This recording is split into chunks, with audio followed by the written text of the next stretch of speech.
दुनु हिलै छी को गागरी गे। प्रेम से बोली बाबा बैजूनाथ जी की।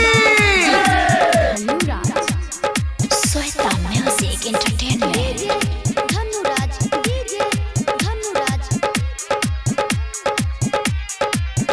दुनु हिलै छी को गागरी।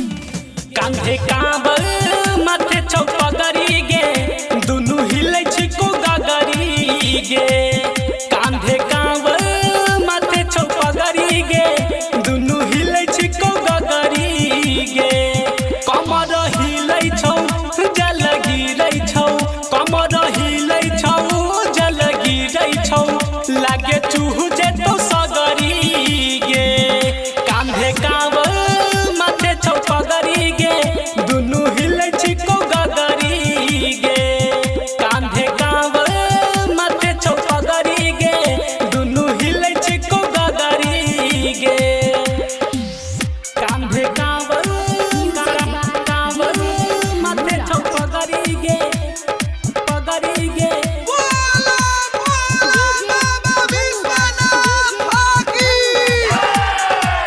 Shweta music entertainment. हिलै छी को गागरी।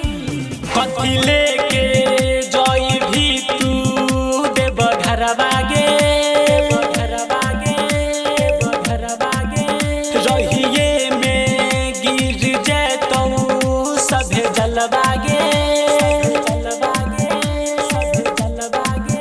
कथी लेके जई भी तू देव घरवा गे। रहिए में गिर जेतौ सभे जलवा गे। चुवै छौ जल पूरा भिंजै छै डगरी गे। कांधे कांबर माथे चौपगरी गे। दुनु हिलै छी को गागरी गे। कांधे कांबर माथे चौपगरी गे। दुनु हिलै छी को गागरी गे।